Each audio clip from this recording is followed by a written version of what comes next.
আসসালামু আলাইকুম ওয়া রাহমাতুল্লাহি ওয়া বারাকাতুহু। আচ্ছা, আপনারা কি একটা জিনিস দেখছেন যে প্রত্যেক শিশু সন্তান, সে হোক হিন্দু পরিবারে জন্ম নিয়েছে অথবা খ্রিস্টান, বৌদ্ধ, যে ধর্মেই জন্ম নেক না কেন, সে যদি মারা যায় সে জান্নাতে যাবে? হ্যাঁ, সে অবশ্যই জান্নাতে যাবে, কারণ সে নিষ্পাপ। আল্লাহ সুবহানাহু ওয়া তাআলা প্রত্যেক মানুষকেই নিষ্পাপ করে সৃষ্টি করেন। আর নিষ্পাপ বাচ্চারা যদি মৃত্যুবরণ করে, অবশ্যই তারা জান্নাতি।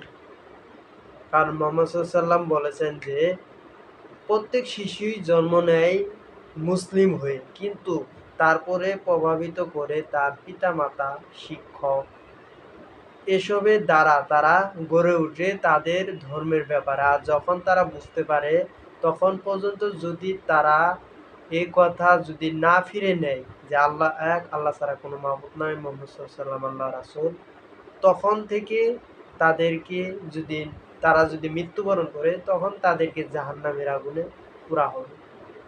আর জাহান্নামে দেওয়া হবে তিনটি জিনিস। আর সেই তিনটি জিনিস হচ্ছে মানুষ, জিন এবং পাথর।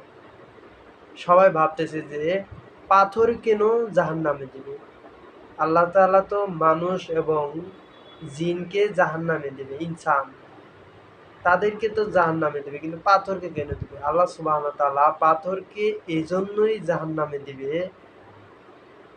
অমুসলিমরা যাতে শিক্ষা পায়।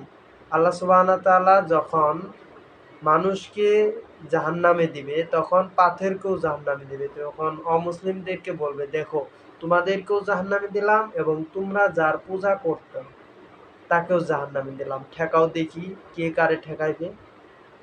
আল্লাহ সুবহানাহু ওয়া তাআলা এজন্যই পাথরকে জাহান্নামে দিবেন। তাহলে আমরা যা বুঝতে পারি, আর সেটা হলো আমাদেরকে অবশ্যই পড়ালেখা করতে হবে। আর পড়ালেখাটা হচ্ছে ইসলাম সম্পর্কে, কারণ পবিত্র কুরআনের যে সূরা প্রথম নাজিল হয় সেটা হলো ইকরা, পড়ো। আমরা পড়ব।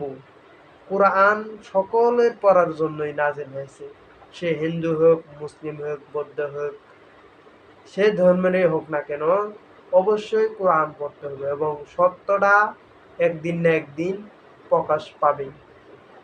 ওয়াকিদানা আলহামদুলিল্লাহি রাব্বিল আলামিন।